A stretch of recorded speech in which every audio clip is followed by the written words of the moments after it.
প্রিয় শিক্ষার্থী বন্ধুরা, আজকে আমি আপনাদেরকে প্রথম বিশ্বযুদ্ধ সম্পর্কে কিছু গুরুত্বপূর্ণ তথ্য দিব। এই তথ্যটি আমি গল্পের মাধ্যমে দিব এবং আমার এই গল্পটি শুনিয়েছেন হচ্ছে আমার কাশেম চাচা। তো আমি কাশেম চাচার কাছে জিজ্ঞেস করেছিলাম যে, "কাশেম চাচা, প্রথম বিশ্বযুদ্ধটা কখন সংঘটিত হয়েছিল?" তো কাশেম চাচা আমাকে জানিয়েছিল যে, প্রথম বিশ্বযুদ্ধ সংঘটিত হয়েছে ১১ জুলাই ১৯১৪ সাল থেকে ১১ নভেম্বর ১৯১৮ সালের মধ্যে। সরি। তো আমি কাসেম চাচাকে জিজ্ঞেস করছিলাম, "চাচা, কাসেম চাচা, এই ১ম বিশ্বযুদ্ধ সংগঠিত হওয়ার প্রেক্ষাপটটা কি?"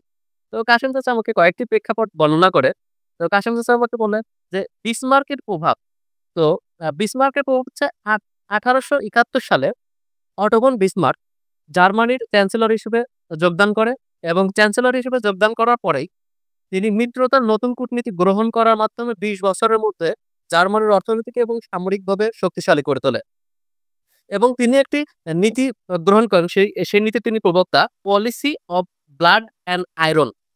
এখন আমি কাসেম চাচাকে জিজ্ঞেস করলাম যে, policy of blood and iron নীতিটা কি? তো কাসেম চাচা আমাকে বলল যে, এই নীতিটা হচ্ছে শত্রুর বিরুদ্ধে নির্মম বা তরবারি ব্যবহার করে কঠোর বা রক্তপাত করে শত্রুকে দমন করা। তো তিনি আরেকটি বললেন যে, ট্রিপল অ্যালায়েন্স। এখন ১৮৭৯ সালে প্রুশিয়া এবং অস্ট্রো-হাঙ্গেরি ফ্রান্সের বিরুদ্ধে ট্রিপল ডুয়েল অ্যালায়েন্স গঠন করে। এখন ১৮৮২ সালে তো এই ডুয়েল অ্যালায়েন্স এর সাথে ইতালি যোগ দিলে ট্রিপল অ্যালায়েন্স গঠিত হয় এবং ট্রিপল অ্যালায়েন্স এর গঠনের ফলে জার সাম্রাজ্য এবং আ আ ব্রিটিশ সাম্রাজ্য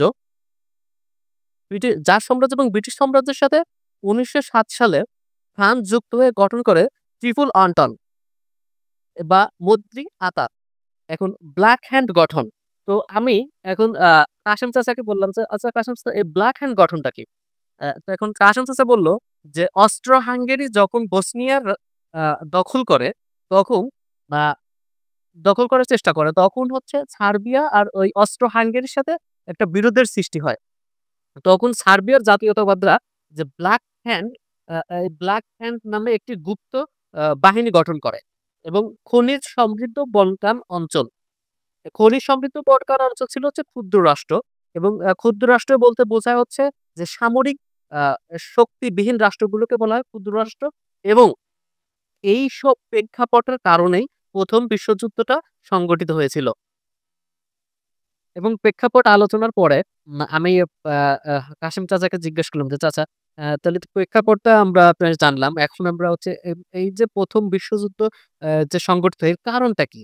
তখন কাশেম চাচা আমাকে বলে যে, ইউরোপের যে বৃহৎ শক্তিদের আন্তঃকন্দোলন এবং ১৯১৪ সালের ২৮ জুন অস্ট্রো-হাঙ্গেরির যুবরাজ ফার্ডিন্যান্ড আ বসনিয়ার রাজধানী সারায়েভোতে আ হচ্ছে হানিমুনে যান এবং সেখানে জাতীয়তাবাদী সার্বদের হচ্ছে যে গুপ্ত আ বাহিনী ছিল যে হচ্ছে ব্ল্যাক হ্যান্ড তার একজন কর্মী গ্যাব্রিলো পিঞ্চি রাজাকে যুবরাজকে স্ত্রীসহ হত্যা করে এবং তার পরিপ্রেক্ষিতে আ অস্ট্রো-হাঙ্গেরি সার্বিয়ার কাছে এই গ্যাব্রিয়েলো প্রিন্সিপকে ৪৮ ঘন্টা এবং পরবর্তীতে ১ মাসের মধ্যে হস্তান্তর করতে বলে। কিন্তু আ সার্বিয়া সেটি করে না।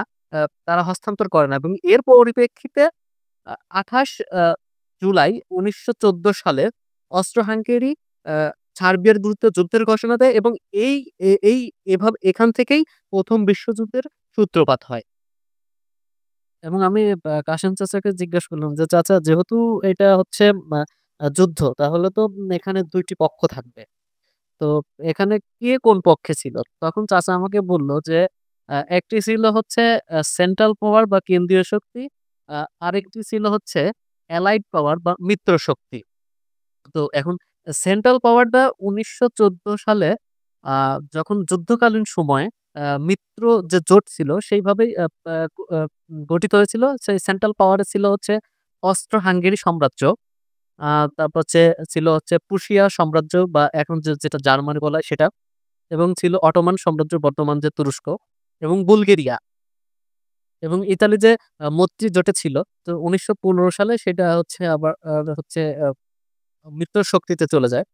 মিত্র শক্তি এখানে এলাইড পাওয়ার। মিত্র শক্তিতে ছিল হচ্ছে জার সাম্রাজ্য 1917 সালের অক্টোবরে জার সাম্রাজ্য হচ্ছে প্রথম বিশ্বযুদ্ধ থেকে নাম প্রত্যাহার করে নেয় এবং ছিল হচ্ছে ব্রিটিশ সাম্রাজ্য। আ আ তারপরে মিত্রশক্তিতে ছিল হচ্ছে ফ্রান্স ছিল।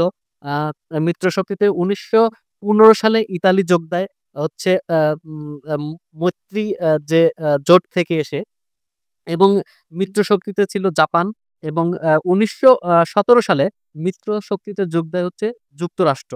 এছাড়াও চীন এই যা মিত্র যে শক্তি সেটাকে সমর্থন করেছিল। সর্বশেষে আমি কাশেম চাচার কাছে জানতে চাই যে কাশেম চাচা, যুদ্ধের সমাপ্তি, ১ম বিশ্বযুদ্ধের সমাপ্তি কিভাবে হয়? তো কাশেম চাচা আমাকে বলে যে তুরস্ক ১৯১৮ সালে ৩ অক্টোবর মিত্র শক্তির কাছে আত্মসমর্পণ করে, এবং তার ১ মাস পরে অস্ট্রিয়া ১৯১৮ সালের ৩ নভেম্বর ইতালির সাথে মিত্রতার সম্পর্ক স্থাপন করে, এবং জার্মানি যখন হচ্ছে ব্রিটেন যখন এসিটন আবিষ্কার করে, এসিটন আবিষ্কার করার ফলে ব্রিটেনের সৈন্যদের মনোবল বেড়ে যায়, এবং তারা যুদ্ধের সামনের দিকে অগ্রসর হতে থাকে, এবং সেই সময় জার্মানি কোণঠাসা হয়ে পড়ে, এবং জার্মানির তখন ২য় কাইজার উইলিয়াম তখন চ্যান্সেলর থেকে তিনি পদত্যাগ করেন এবং পালিয়ে যায়, এবং নতুন যে চ্যান্সেলর হিসেবে নিযুক্ত হন তিনি হচ্ছে ফ্রেডরিক অ্যাবট, এবং তিনি আ ফ্রান্সের সাথে ফ্রান্সের আর্মিস্টিয়ায় আ ১৯১৮ সালের ১১ নভেম্বর ১৯১৮ সালের ১১ নভেম্বর ফ্রান্সের যে সেনাপ্রধান ছিল জেনারেল ফসের নিকট তিনি হচ্ছে আত্মসমর্পণ করেন এবং তার সাথে চুক্তি স্থাপন করেন, এবং এরই মাধ্যমে অনানুষ্ঠানিকভাবে ১ম বিশ্বযুদ্ধের সমাপ্তি ঘটে।